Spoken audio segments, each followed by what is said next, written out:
Bihar voter പട്ടിക തീവ്ര പരിഷ്കരണത്തിൽ parliament ഇന്നും പ്രക്ഷുബ്ധം. പാർലമെന്റ് കവാടത്തിൽ പ്രതിപക്ഷം പ്രതിഷേധിച്ചു. പ്രതിപക്ഷ പ്രതിഷേധത്തെ തുടർന്ന് ലോക്സഭ 2 മണിവരെ നിർത്തിവച്ചു. ബീഹാർ വോട്ടർ പട്ടിക തീവ്ര പരിഷ്കരണം പാർലമെന്റിൽ സജീവ ചർച്ചയാക്കി നിർത്താനാണ് പ്രതിപക്ഷ നീക്കം. പാർലമെന്റ് നടപടികൾ ആരംഭിക്കുന്നതിന് മുമ്പ് തന്നെ പ്രതിപക്ഷം പ്രതിഷേധം ആരംഭിച്ചു. പ്ലക്കാർഡുകളുമായി എത്തിയ പ്രതിപക്ഷ എംപിമാർ പാർലമെന്റ് കവാടത്തിൽ കേന്ദ്ര സർക്കാരിനെതിരെ മുദ്രാവാക്യങ്ങൾ ഉയർത്തി.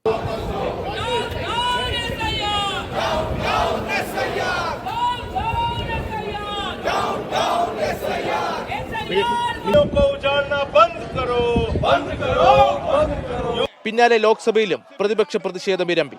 തുടർന്ന് ലോക്സഭാ നടപടികൾ 2 മണിവരെ നിർത്തിവച്ചു. തിരഞ്ഞെടുപ്പ് കമ്മീഷന്റെ പ്രവർത്തനങ്ങളിൽ സംശയങ്ങൾക്ക് അടിസ്ഥാനമില്ലാത്തതിനാൽ വിഷയം ചർച്ച ചെയ്യേണ്ടതില്ല എന്നതാണ് ഭരണപക്ഷത്തിന്റെ തീരുമാനം. പാർലമെന്റിലെ ബഹളത്തിന് കാരണം ഭരണപക്ഷ എംപിമാരെന്ന് പ്രിയങ്ക ഗാന്ധി കുറ്റപ്പെടുത്തി.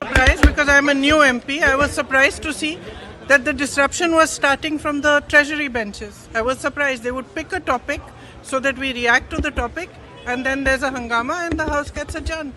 അതേസമയം ഓപ്പറേഷൻ സിന്ധുവിന്റെ ചർച്ച തിങ്കളാഴ്ച ആരംഭിക്കും. ഇരുസഭകളിലുമായി 25 മണിക്കൂർ നടക്കുന്ന ചർച്ചയിൽ ചോദ്യങ്ങൾക്ക് പ്രധാനമന്ത്രി ഉത്തരം പറയണമെന്നതാണ് പ്രതിപക്ഷത്തിന്റെ ആവശ്യം. മീഡിയ 1 ഡൽഹി.